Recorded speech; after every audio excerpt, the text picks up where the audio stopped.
Welcome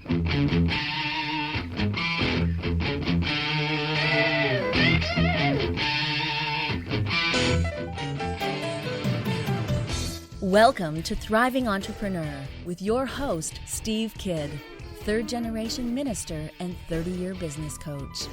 Listen in as amazing, world-changing authors, speakers, and coaches share their struggles and victories. And hear from best-selling authors' insight into how you too can live your life as a thriving entrepreneur. This is Steve. Welcome to Thriving Entrepreneur. I hope today finds you in a place of delightful, excited, dynamic joy. But let's be honest, some days are just not as good as others. And for those of you that find yourself feeling less than, stuff happens. It could be minor things. Some of you that have kids, this will totally relate to you. You're getting up in the morning, you're walking across the room, and you step on a little Lego. Ouch.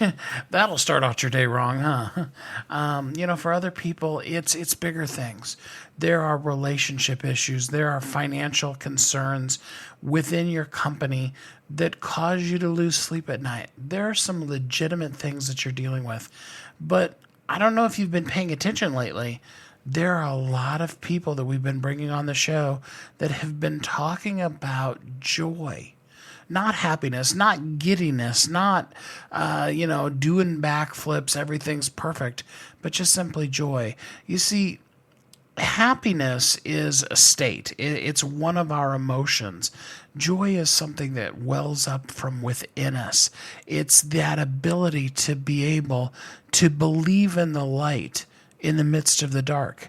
It's that opportunity that each of us has to see a chance for something better.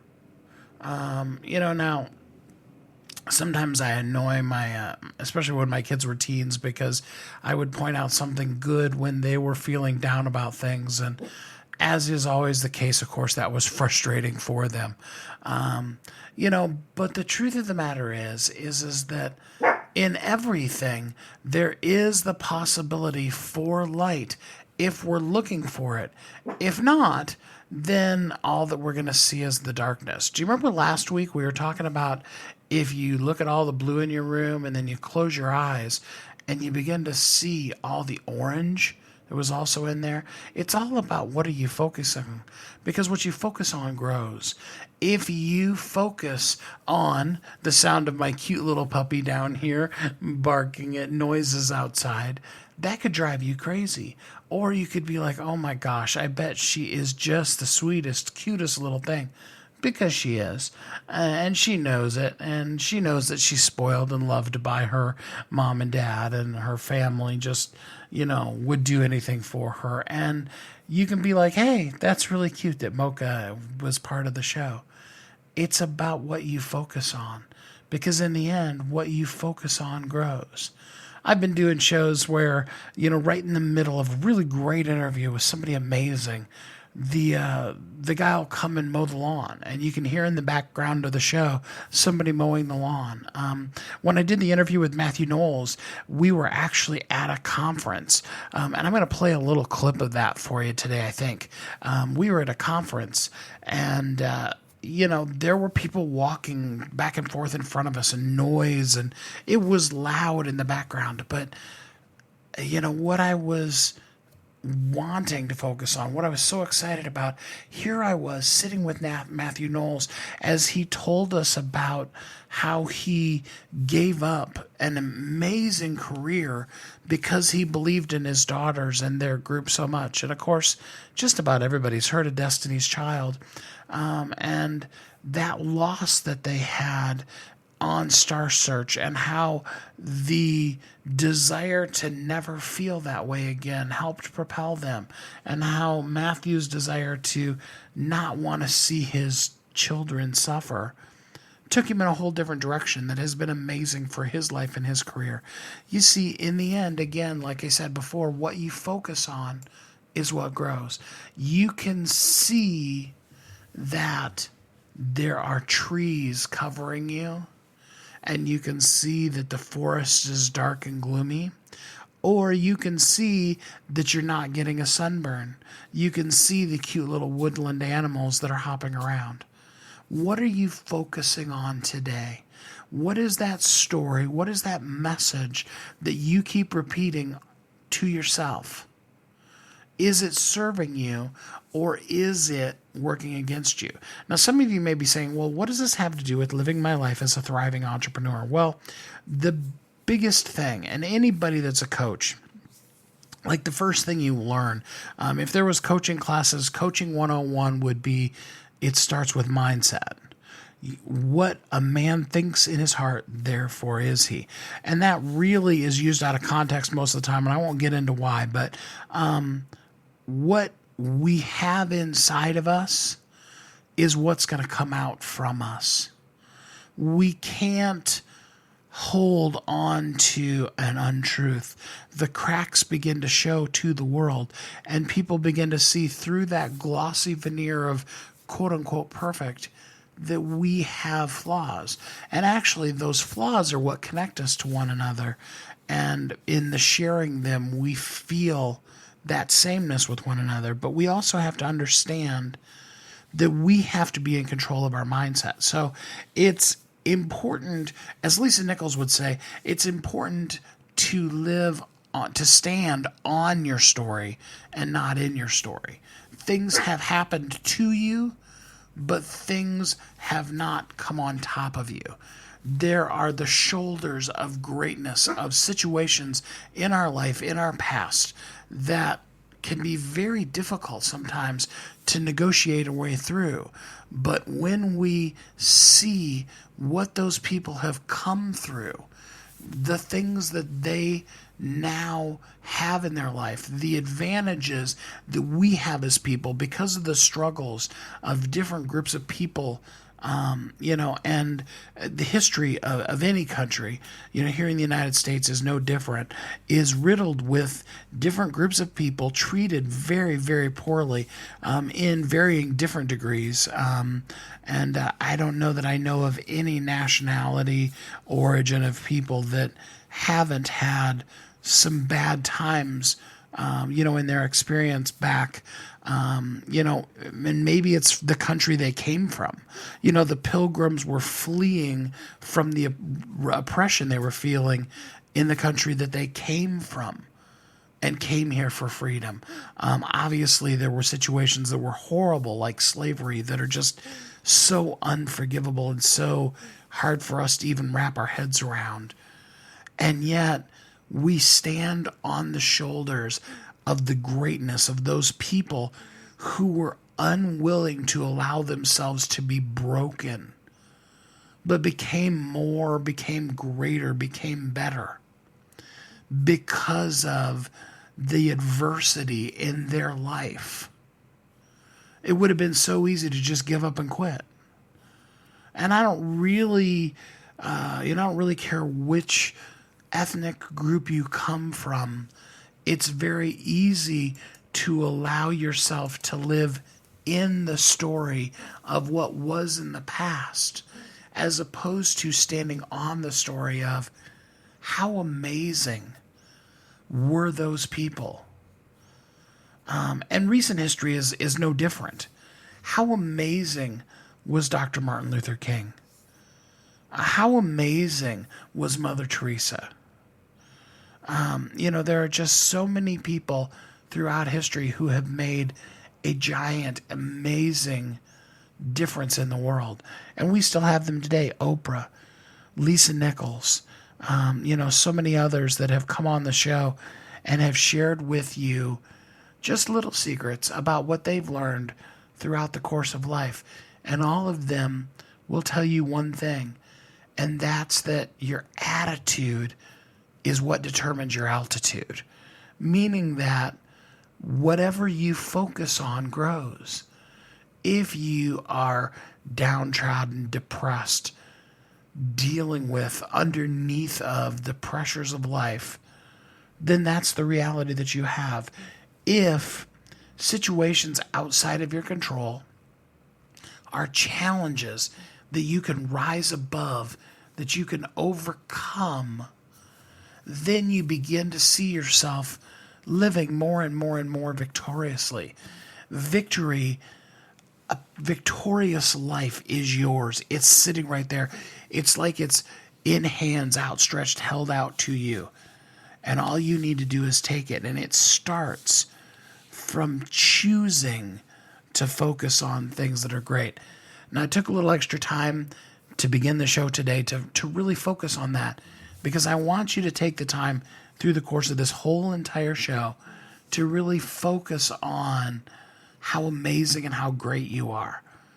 The more you focus on that, the more that's going to grow in your life. And remember, what you focus on grows. Did you hear the dog bark? Or did you hear the opportunity for you to be able to spend this whole entire hour focusing on how amazing you are? Think about that, and we'll be right back here on Thriving Entrepreneur. You've heard Kathy and I talk about it. You've seen the workshops. You have watched as others of your friends have become a best-selling author, and now it's your turn. Let me ask you this. What would being a best-selling author do for your business? Over 80% of people surveyed said that they want to write a book, which means that if you're listening, you probably are one of those people. Now is your time, because you have a message that needs to be shared. That message is not for you. It's not for your ego. It is because it serves other people. Kathy and I are here to help you share your unique brilliance with the world. All you need to do is go to WeHelpYouThrive.com, check us out, and find out how you can be a best-selling author today. Welcome back to Thriving Entrepreneur. This is Steve. Welcome back. I hope that you spent this entire commercial break thinking about how amazing and how great you are. Today, we're going to focus on you, and you are going to grow and become a better person, because what you focus on grows. Are you ready to start growing and becoming the better version of yourself that's right there in you waiting, just hoping that you'll focus on it so that it can grow? Do you live in a state of disease? Are you in a place of permanent joy, or do you unconsciously live someplace that's kind of negative and unhappy? Well, today we want to try to help you a little bit with that. And so to help you with this, I'm proud, excited actually, to introduce to you one of our newest authors, Monica Lewis, her book, Power Source. Hi, Monica. How are you today? I'm doing well. How are you doing, Steve? I'm doing good. So, Monica, tell us a little bit about you and how you came upon what you're covering in the book. Well, I am from North Carolina. I'm from Charlotte, and I was raised here. Just have lived here most of my life, and just really, although I love to travel, I always love to come home. And North Carolina, it just brings a place of wellness for me. But it really hasn't always been the case. I grew up in an area that, was lower income, and, grew up with a mom and a stepdad who had the best of intentions, but who were dealing with a lot of things in life themselves. And my stepdad had a drug addiction, and it really impacted our family. And so I was truly, truly, truly just, dealing with that the best way that I knew how to do it. And what I found was that consciously I began to just live in a place of just not really having a foundation of love and a foundation of security. Although I had fleeting moments of comfort and love, and my mom tried to to do the best she can to provide stability, there was really a lot of negative thoughts and a lot of insecurities that just kind of penetrated my consciousness based on how I was living and how I was raised. And so I ended up growing up really just thinking that life was kind of about suffering. And it wasn't conscious, but I just didn't think that lasting joy was really possible until I hit the lowest point of my life. And one of the lowest points of my life was I found myself in a relationship that didn't serve me. And in that relationship, I just reached a point where I was crying out for help. And in that crying out for help, God reached down and pulled me from that low point. And I began to just have a different type of dialogue with God. And I saw myself differently, Steve. And from that, I was able to just begin to view myself, view others, and view the world differently. And that allowed me to just be stronger, just to go from a woman who was not purpose to a woman of purpose. And so now I want to, just based on the things that I've learned, I want to help others.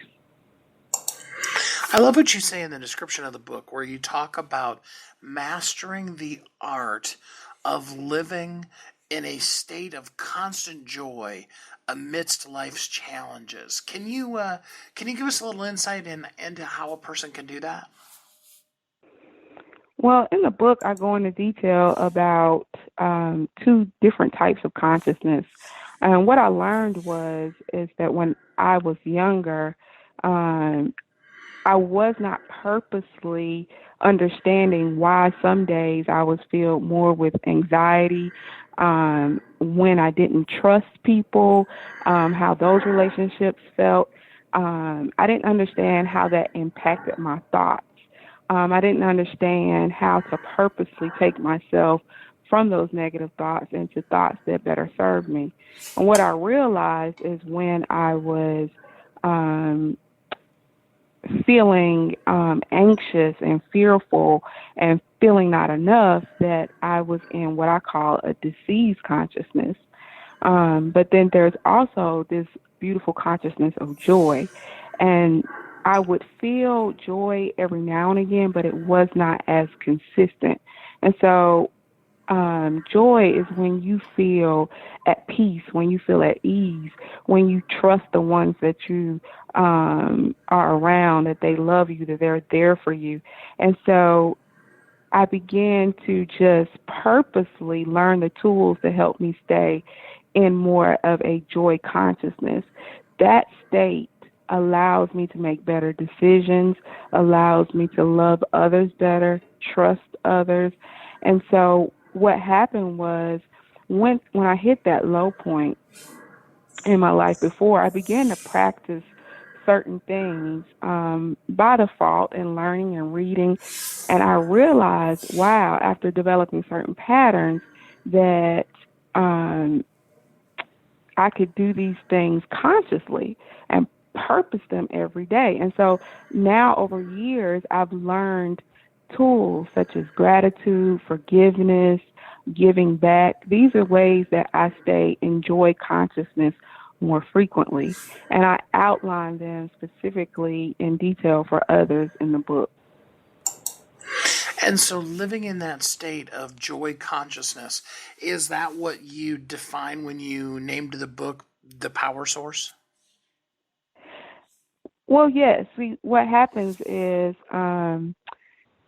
when you begin to purpose this way of living, you realize that there's an internal wellness that we all have, that God has placed in all of us, that really, some people call it Holy Spirit, some people call it intuition, some people call it nature, that gut feeling. It's been called different names, but all of us have a driving force within us that is connected to the just the eternal wisdom of God. And that power source, which is what I like to call it, when you begin to be in tune with it, it really gives you like an internal guidance to making decisions and knowing whether you are in a place of disease or in a place of joy, and whether the decisions that you're about to make, if they're going to take you further down that path. So when you are feeling negative thoughts and you feel disease and you feel like you're not enough and people are out to get you and things are not rigged in your favor, there's a connection to power source that lets you know this is not how things are supposed to be for you. You're supposed to feel loved. You're supposed to feel connected. You're supposed to feel expansion and not feel as if you're separated from God. And so that wellness will always bring you back to joy consciousness if you're in tune with it. And so that's why I call it your power source. I just really love that phrase, joy consciousness, because I think a lot of us expect joy to, like, I don't know, run down the street, jump on our back, and make us take it. You know what I mean? Right. Rather than realizing we need to be conscious about it and actually choose which way we want to go with our life.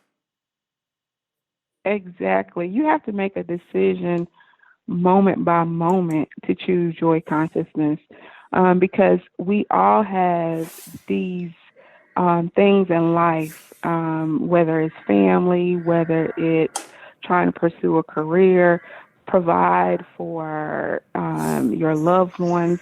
These are, the pressures of life that we all have to go through. And a lot of times we feel like we're not sufficient. We feel like we're inadequate. We worry and we, just get that frustration and overwhelm in our bodies and in our thought processes. And so when you learn, though, that you can choose moment by moment to think a different thought, and that the foundation of your thoughts help to push you into joy consciousness. Your power source, though, the blessing is when you're in tune with it, it helps to guide you through making those decisions so that you know whether you are truly make a decision that serves you or if you're making a decision based out of fear.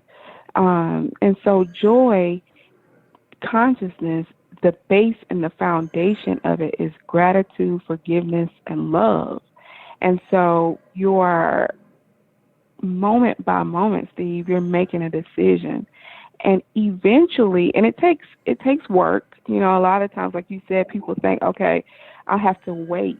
And there's always this striving and striving for happiness, or striving and striving for, joy or elation, or, anything that we want to do to feel better in life. That's all of our goals, is to feel better, feel healthier, feel more loved, feel loved by others, to belong. But we're often pushing it away. We don't embrace it in the moment. And there's always something in the moment to choose that will push you into joy consciousness. And so it becomes a practice. And joy consciousness does not mean, and I love the fact that when I share this with people, it does not mean that you're walking around all the time just, with a Joker smile on your face. You're not just giddy all the time.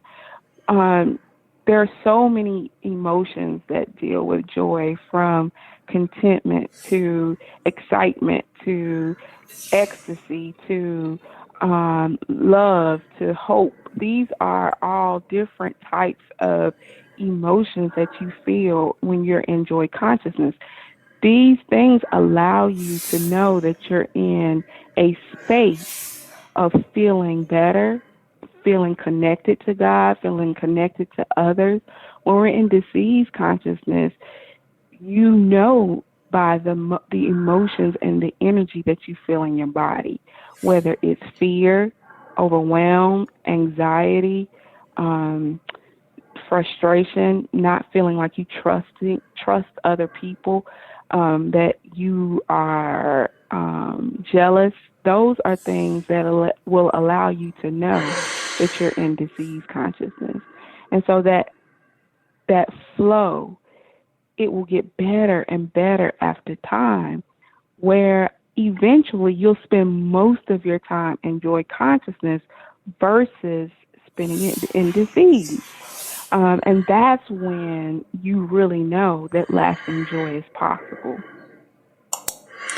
So let's give people something tangible that they can start doing right immediately. There's a whole lot of really good practical things in your book, but what's just one really simple thing that a person could do to start choosing to live in joy consciousness right now today?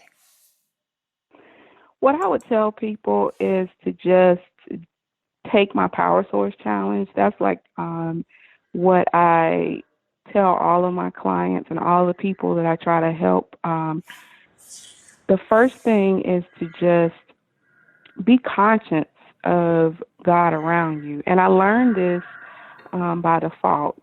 But when I was going through the lowest point and I began to have a dialogue with God, I asked God to show up in my life. And so I began to consciously look for him and show gratitude when I saw evidence of his presence. So every day I would write down 3 to 5 things, simple things that I believe God blessed me with in life. It could have been someone paying for a meal, or it could have been, just being able to spend extra time with my daughter. And as I write those things down consciously every night, I would ponder on them. But then when I would go to sleep that night, wake up the next morning, I set the day and started the day with the intention of connecting to God. So I would reread those things, reread each one of the things that I experienced from the day before, and I would say, thank you, God, for allowing me to spend more time with my daughter. Thank you, God, for someone paying for the meal that they spent. They didn't have to do that. And I thank you for all of these things. And I look forward to you showing up in my life today in a big way. That set the intention for the rest of the day. And it seems small, but it's amazing how that will open your consciousness to seeing joy, seeing gratitude, seeing God everywhere. And that will begin to shift your thoughts. So if I could tell anyone to do one thing or just to take one practice, and it's very easy, it would be to do that, the Power Source Challenge. The book is called Power Source. It's by Monica Lewis. You can get it on Amazon. I really encourage you. This is an amazing book that Monica really shares her life, as well as some really practical ways that you can live in joy consciousness as well today. Thanks for being with us today, Monica. Thank you, guys. I appreciate you taking the time to share this information with the world, Steve. I really appreciate you and all that you do as well. Do you live in a state of dis-ease, or do you have a joy consciousness? I hope that you're living in a state of joy consciousness, because whatever you focus on, that's what's going to grow. And we want you to focus on how amazing, how incredible of a person you are. Just think about that for a minute. Say to yourself, you're amazing. You are an incredible person. You know, the person that you need to be the most grateful that's in your life is you. You need to be grateful that you're in your life, and you need to treat you well. I've said it before, and I'll say it again. You know, when we put something on Facebook, the person that should be the very first person to like something you post should be you. I mean, after all, if you don't like your stuff, why should anybody else? Think about that one. Do you like your stuff? Now, I'm not talking about some kind of form of conceit, which is just another version of having low self-esteem. I'm talking about genuinely, truly being humble, because true humility is having a right perspective of yourself. And although you do have things that you struggle with, you also have stuff that you are absolutely amazing at. And I want you to know that. I want you to embrace that fully and know that within you, every piece of you, you are amazing. You are created for a purpose, and that the world needs you to let your amazing out. Can you focus on that? Let's focus on how amazing you are. And we'll be right back here on Thriving Entrepreneur. You've heard Kathy and I talk about it. You've seen the workshops. You have watched as others of your friends have become a best-selling author. And now it's your turn. Let me ask you this. What would being a best-selling author do for your business? Over 80% of people surveyed said that they want to write a book, which means that if you're listening, you probably are one of those people. Now is your time, because you have a message that needs to be shared. That message is not for you. It's not for your ego. It is because it serves other people. Kathy and I are here to help you share your unique brilliance with the world. All you need to do is go to WeHelpYouThrive.com, check us out, and find out how you can be a best-selling author today. Welcome back to Thriving Entrepreneur. This is Steve. Welcome back. You know, because we were talking about joy, about really living in a place where you focus on the good things in your life. You know, like I said earlier, what you focus on grows. I wanted to bring back just an excerpt, little bit from the interview that I was so blessed to be able to do with Mathew Knowles, where he talks about his book, The DNA of Achievers, and he talks about passion and about what it takes really to be successful. I think that he's, been around a few successful people and has some really good words of wisdom. Because remember, what we focus on grows. So I wanted to bring just a little bit of what Mathew had to say in that interview back to you to help you really focus your mind, your intention, your joy, your intentionality, your reality into something dynamically powerful that you can use to focus on so that you can grow in the direction that you really should go. You've been around a lot of phenomenally successful people. What would you say are the top 3 traits that they all have in common? Well, passion. It starts with all of them. Passion. I mean, they don't do it for the money. I mean, a couple of people after my presentation today talked about, can I make money? And that's not why people. Passion is not about money. Passion is about the fulfillment of being the best and doing what you love. Then the money comes. It doesn't come immediately. So I tell everyone, just do your passion. Do you. Whatever your passion is, do you. Strive for it. Learn. Let that be your goal. So successful people, that's one of the traits. The other is visionaries. I mean, these people are visionaries, and how do you know? That's just simple, a vision. They have an idea. Steve Jobs had an idea. The Wright brothers with the airplane had an idea. Did most people tell them, there's no way that's going to happen? Yeah. Key of when you have a great idea, most people tell you it's a terrible idea. That's how you know. If most people say, that's a terrible idea, I might have a great idea. Oh, yeah. But you can't go running around telling folks these ideas until you're ready. Because this is what most people do. They have a great idea, Steve, and then they go share that with somebody, and they knock it down, right? the better way, I think, is you have a great idea, you put together all the strategies for it. So when I'm talking to you, I'm not asking for your approval. I'm going to say, Steve, this is my idea, this is how we're going to do it, and this is what I need you to do. I'm telling you what I need you to do at my vision, rather than you giving me feedback on my vision. So most of these folks are great visionary.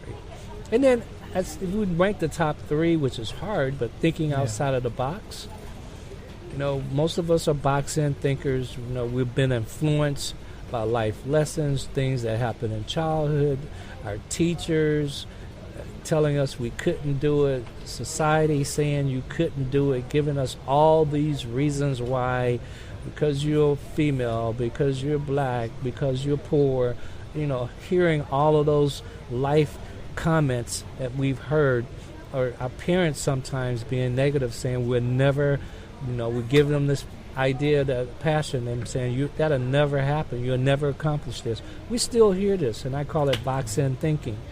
And I actually showed today what box-in literally showed. I had a box on stage and put 2 women in a box, and they kept hitting walls. And that's what happens when we're box-in thinkers. We constantly hit walls. And those are the 3 things I would say: passion, visionary, box-in thinkers. But that's what my book is all about. My book is called The DNA of Achievers: The 10 Traits of Highly Successful Professionals. Highly successful professional. And it talks about these 10 traits. Okay. And it starts again with passion, visionary, learning from failure.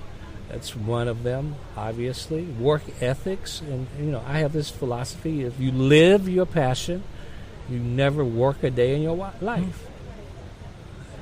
I assume you love what you do, Steve. I do. I tell everybody all the time, being on the radio is like my guilty pleasure. I have to keep reminding myself that I actually do this as part of my business because I just love doing it. And see, I see a smile on your face, man. When you just said that, your face lit up. And that's how you know. Yeah. And that's how I feel about what I do. I go to sleep at night, and I'm the crazy guy that can't wait till tomorrow. I'm the crazy guy on the weekend. I'm kind of upset that it's the weekend. Because I'm like, wait a minute, we got to wait until tomorrow, to Monday? Like, come on. They're like, I'm disappointed. Absolutely, yeah. So let's dig deep into, does everybody have the DNA of an achiever? I think everyone has the opportunity to develop that DNA if they don't have it. Okay. I think everyone has that opportunity to develop it, but first they have to understand what their passion is. It starts right there, and then there's something that happened in your lifetime, Steve, that makes you more determined. I don't know what that is, but we all have that defining moment in our life that we can pull on. I pull on it. For me, it's all of those challenges I had in Gaston, Alabama as a child, and all the times that I had to help people who doubted, that gave me all the time self-confidence and that I couldn't achieve and accomplish. I remember that, and I say to myself, that's the determination that makes me even today say, I won't quit. Quitting is not an option. And so I think everyone has that opportunity.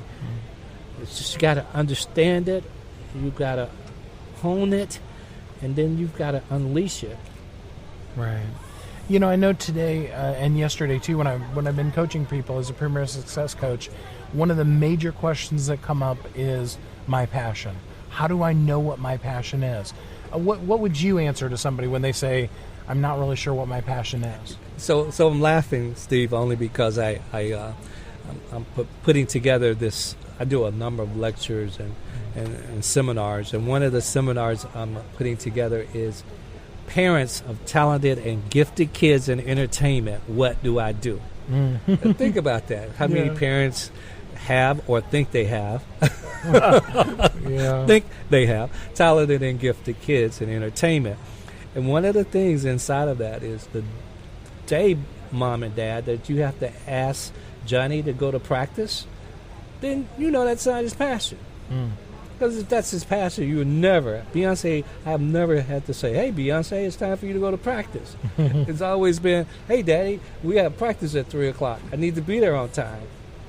And so that's an example, even for grown-ups, for, is it really your passion that you're going after? And most people aren't certain. They're unsure.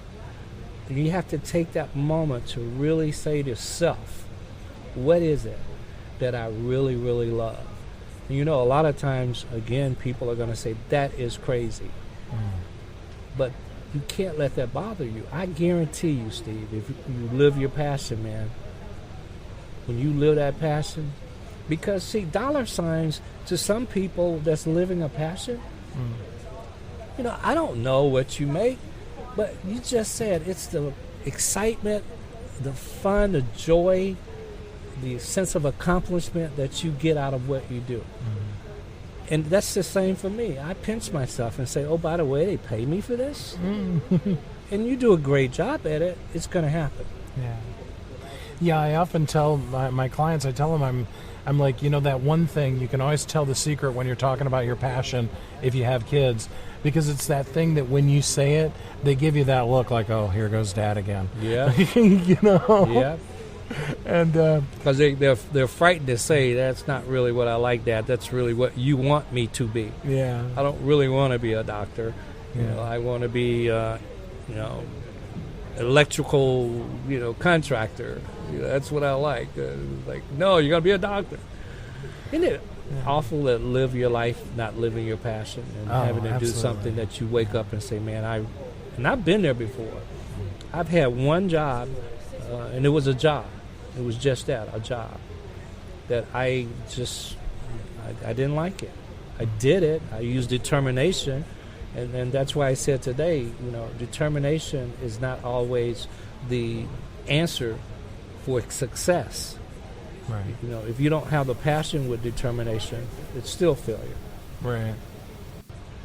It's a psychological thing. I also think, when you look at that DNA, it's psychological. And we're not talking literally where we're looking on a microscope of DNA. We're using that as a placeholder for what really happened in one's life, where a number of events and a number of things really impact how we approach success. So, do you think that after I identify that that I have been boxing in myself, what would be the first thing or the first couple of things that I can do to really start living the life of an achiever? Well, we're talking professionally. I must make that assumption. Yeah. That we're talking from a professional standpoint. And you've identified now what your passion is, right? Yeah. Making that assumption. Now it's time for action. It's time for getting the knowledge that's required and putting a strategic plan together. Not just a plan, a strategic plan of how you're going to approach to get to your passion, to be successful with it. And a lot of it has to do also with networking. A lot of it has to do with learning. A lot of it has to do with learning from mistakes, but not being frightened to make mistakes. A lot of people are more frightened of success than they are of failure. I understand that, yeah. I think a lot of us find ourselves in a place where we're actually hiding from the world. Yeah, and, that's well put. We have to get to a place, where we're vulnerable enough to tell the thing that we don't want to tell. Well, that's how I start out. Every time I talk, I always say, in my vulnerability lies my safety. Think about that. In my vulnerability lies my safety. And it's right to your point. You've got to be open and honest with yourself about, again, your passion, about all of the things you need support and the knowledge of. What are the things that you are really, truly passionate about? Where can you find the knowledge and the support to build that passion into something that is a huge flame that can really go all over the world. I mean, Kathy and I have been so excited this last while to really come out of the shell behind clients and be out there in the front helping people. The 160 plus people we helped in 2016 and ongoingly here in 2017 become best-selling authors. And we're looking forward to doing more and more in anthology books and regular books and any way that we can to help people become best-selling authors, because it ignites a passion in us to watch how amazing the transformation of going from the day before to the day after you're a bestseller. And I want that for you. I want you to find that passion and then find that way to be able to live deeply immersed in your passion, living a life full to the max, filled to the brim with a passion and amazing, wonderful life. And it starts with what you focus on, because what you focus on is what's going to grow. Have you been thinking about that this whole time? Maybe even during this last commercial break, you want to jot down some notes to yourself. And then we'll be right back here on Thriving Entrepreneur. You've heard Kathy and I talk about it. You've seen the workshops. You have watched as others of your friends have become a best-selling author. And now it's your turn. Let me ask you this. What would being a best-selling author do for your business? Over 80% of people surveyed said that they want to write a book, which means that if you're listening, you probably are one of those people. Now is your time, because you have a message that needs to be shared. That message is not for you. It's not for your ego. It is because it serves other people. Kathy and I are here to help you share your unique brilliance with the world. All you need to do is go to WeHelpYouThrive.com, check us out, and find out how you can be a best-selling author today. Welcome back to Thriving Entrepreneur. This is Steve. Welcome back. Another hour has almost gone by. It just always surprises me how quickly it goes. I love doing this. You heard me talking with Matthew earlier, and it really is like my guilty pleasure. And I really got to say thank you to all of you who listen. Whether this is your first time listening or you listen regularly, I appreciate you. I appreciate the time you spend with us as we talk to you about different aspects of, your life and your business and how you can really thrive as an entrepreneur in your life and your business. We really do want to share you with the world. You do have an incredible message that you and only you can share. You see, if I was sitting in a room, and it was a room full of people that were all in the same exact profession, what we know positively is that every single person in that room would have a different take on the exact same thing. Because no two people are alike, but also because everybody's experiences are different. You've been through some things, and from the low points and the high points of your life, it's brought you to who you are. And it's why when you're living in the core of your passion, when you really are living that purposeful, passionate life, that it just pops out of you everywhere. And it's why your story becomes so amazing, so unique, and so needed in the world, because nobody else can do you. I mean, we have had some amazing people in the world. Of course, always the first two people that pop to my mind are Lisa Nichols and Oprah Winfrey. But we could include in there Dr. King, Abraham Lincoln, Albert Einstein. Quite frankly, my wife Kathy is somebody that needs to be in that list. The point being is that the world is filled with amazing people, but none of them, no matter how great they are, none of them can be you. None of them can fill the place that only you can fill. But the question is, what have you been focusing on? Have you been focusing on your unique brilliance, on how freaking amazing you are? Or are you focused on the things in your story that have you bogged down to the point that you can't move? Are you so in your story that you can't move forward? Have you focused so much on what was, looking in the rearview mirror? Imagine if you're driving down the road and the only thing you had was a rearview mirror. You had no front view at all, but you still had to drive forward. You'd crash into things, wouldn't you? You wouldn't know what was in front of you. A lot of us spend our lives that way. We're crashing around in life because we're so focused on what's behind us. And hey, don't get me wrong, there are some of the things in our lives that are life changers, they're game changers. The day before they happened, the day they happened, the day after, those are 3 different stages, and we're never the same person before, during, or after that. The point is that we also can't change that. The only direction we can move is forward. As my good friend Ernie Villanueva says, yesterday is a canceled check. Tomorrow is a promissory note. Today is the only legal tender you can spend.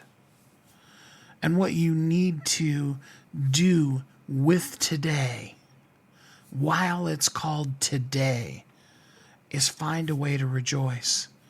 Find that thing that you can focus on and help it to grow so that you can make the world a better place. Because only you can be you. Only you can fulfill that spot that you're here to fill. If you don't do it, life, the universe, the world, God will find ways to get things done. But the truth of the matter is that the perfect way for it to get done is for you to do the part that you were meant to do. If you think about it like carrying something that has 4 handles, 2 on each side, you could put a really strong person on one side and have them hold both handles, but it's going to be harder. Whereas if all 4 people pick up their handle and they lift, it's easier on the other 3 people. And it's fulfilling for you too, because you're doing your part. If any one of those people steps out, the burden doesn't go away. It just transfers to those other people. And a lot of us, and hey, don't get me wrong, I've been that person. I've lived as that zombie that was just walking around dead. I don't know how else to put it. And it's easy to fall into that trap because of things that have happened.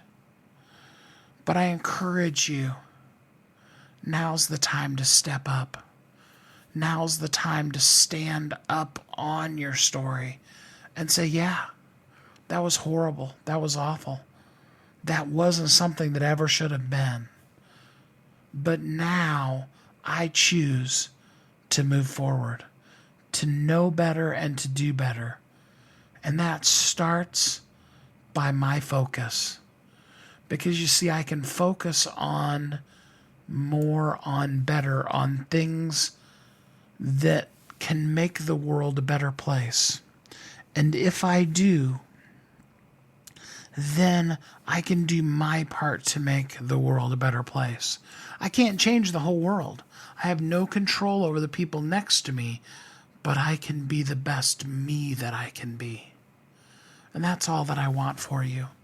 I want you to fulfill that destiny that you have. Because when you fulfill it, you will feel fulfilled. You really do want that in your life. That's what it means to thrive. It's not about perfection. Stuff's going to happen. But it's about conscious joy. It's about your focus. Because whatever you focus on, that's what's going to grow. I'm really glad that you spent the time with us here today, because I really do hope that you can spend some time now really focusing and finding things to be passionate about and letting them grow. I hope you'll commit to that.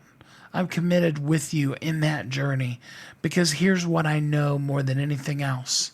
You have a story that needs to be told. We created Bestsellers Guild as a free group so that you could come and begin to start finding a family, a community that can help you step out and begin to share your story. It's a free group, and we'd invite you to join us at bestsellersguild.com. When you're ready, we want to help you bring that story out into the world, to not just write a book, but to write a bestseller. We want to see your name in lights, you, best-selling author, from now and forever on. Generations from now, they can say, you know, Grandma, Grandpa, they were a best-selling author. They had an amazing book. Wouldn't you love to have that in your life? I know that there's a lot of people out there that want to write a book, and I know that all of us want it to be something impactful, important to the world. And Kathy and I would be so honored and so blessed if you wanted to join us at bestsellersguild.com. And if there's anything that we can do to help you bring your story out into the world, whether it be through one of our anthologies, through just the workshop that we do, or if you want to become one of our best-selling authors, feel free to get in contact with us and let us know how we can help you thrive in all that you do. That's why our website is wehelpyouthrive.com, because that's what we want to do, is help you thrive in everything that you do, because you are uniquely brilliant. There truly is no one else in this world like you. You were created on purpose. You were created with a purpose. And I know that the world needs you. The world will be a better place when you focus on what you were meant to do to fulfill that place in your world, that thing in your life that you're passionate about, so that the world can be just that much better, because you're not just in it, but you're into it. You are focusing on the best part of yourself. And that focus is helping you grow your little corner of the world just a little bit more.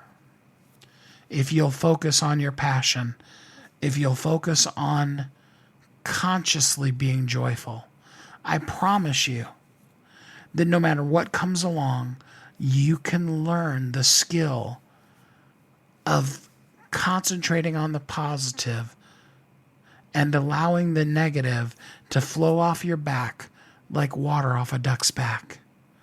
Not that bad things are never going to happen, but that all things can work together for good. I hope you'll take that as encouragement and you'll focus on some really great things this week. Until next time, know that Kathy and I are here hoping that you'll live every day of your life as a thriving entrepreneur. Thanks for listening to Thriving Entrepreneur today. If you want to get your question answered, send an email to questions@wehelpyouthrive.com. We look forward to you joining us again next time. You've heard Kathy and I talk about it. You've seen the workshops. You have watched as others of your friends have become a best-selling author. And now it's your turn. Let me ask you this. What would being a best-selling author do for your business? Over 80% of people surveyed said that they want to write a book, which means that if you're listening, you probably are one of those people. Now is your time, because you have a message that needs to be shared. That message is not for you. It's not for your ego. It is because it serves other people. Kathy and I are here to help you share your unique brilliance with the world. All you need to do is go to WeHelpYouThrive.com, check us out, and find out how you can be a best-selling author today.